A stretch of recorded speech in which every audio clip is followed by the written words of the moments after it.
All right, today we are heading to Belgrade, Serbia, to dive deep into the story of the Kalemegdan Fortress.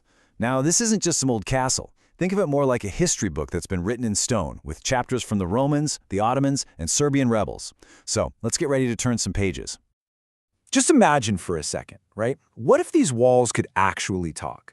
Oh, the stories they would tell. You'd hear about Roman soldiers laying the very first stones, Ottoman guards patrolling these same ramparts, and Serbian revolutionaries fighting for the future of their country. Today, we're going to try and listen to those stories. So here's what we've got on tap. We're going to start with why this spot was so incredibly important, making it Belgrade's ancient guardian. Then, we'll get to know the four major empires that literally left their mark on these walls. After that, we'll do a little architectural detective work and see how all these styles blend together before we explore the fortress as it is today. And finally, we'll look at its amazing journey from a battlefield to a beloved piece of world heritage. You know, the secret to Kalemegdan's long and, let's be honest, dramatic history is all about one thing: location, location, location. It stands right where the Sava and Danube rivers meet, basically controlling two of Europe's ancient superhighways. For centuries, if you held this fortress, you held the keys to the entire region. Simple as that. I mean, just let that sink in for a moment. Over 2,000 years. It's watched Roman legions march, Byzantine emperors strategize, Ottoman sultans rule, and Serbian rebels rise up. You could say it's not just part of Belgrade's history. In a lot of ways, it is Belgrade's history. So the big question is, who actually built this place? Well, the answer isn't one single group, but a whole bunch of them. The best way to think about it is like a layer cake of history, where each empire added its own distinct flavor. Let's go ahead and slice into it. The whole story kicks off with the Romans way back in the 3rd century BC. They're the ones who set up the first military camp right here. After Rome falls, the powerful Byzantine Empire takes over and beefs up the defenses.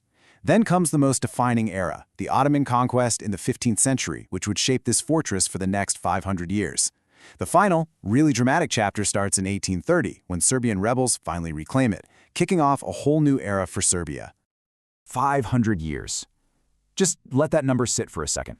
That is a massive chunk of time.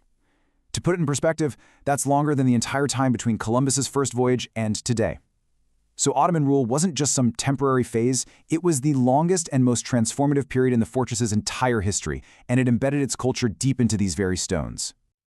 So for the Ottomans, Kalemegdan wasn't just another defensive fort. No way. It was this critical hub, an administrative center, and really the launching point for their ambitions in Central Europe. It was literally the key that unlocked the whole region for them. Okay, so what happens when you get so many different cultures building, then rebuilding, then renovating the same structure over and over for centuries? Well, you end up with something totally unique, a kind of architectural mashup where all these different styles just exist together.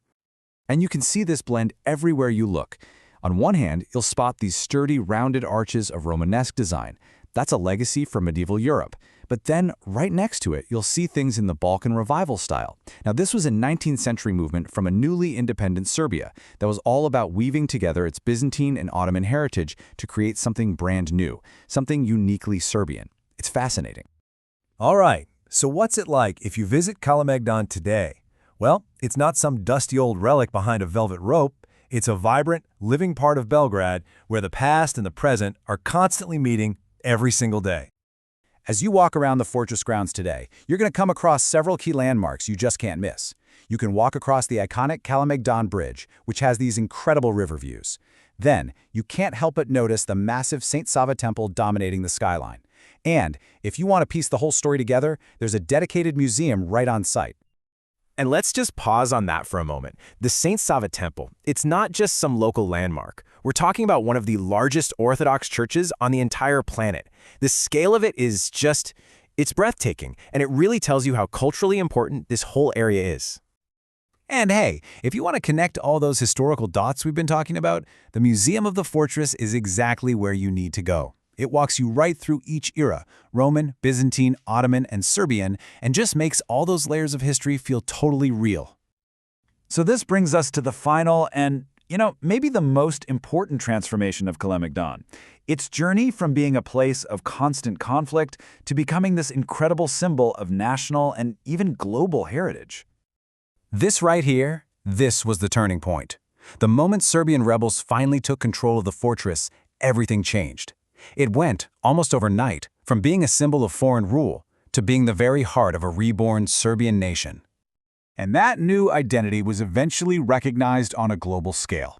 Being designated a UNESCO World Heritage Site isn't just a fancy title. It's a confirmation that Kalemegdan's story isn't just important to Serbia, but it's important to all of us, to all of humanity. And the scale of this place is just huge. It covers 25 acres. That's like 19 football fields put together, with walls that tower almost 500 feet high. And this is no dusty ruin either. It's a living monument, with constant preservation work going on to make sure its story can be told for generations to come. So if you're ever lucky enough to visit, here's some friendly advice. Definitely take a guided tour to really get all the deep stories. Make sure you explore that incredible temple, and please, do not miss a walk along the Danube. The views of the city and the fortress from there are just spectacular. So you have a fortress, a place built for war, that now serves as a park, a museum, a meeting place. Kalemegdan stands as this powerful proof that even the most contested ground can be transformed into a space for peace and shared culture. And that kind of leaves us with one last thought, doesn't it? What can these ancient stones teach us about building a better future?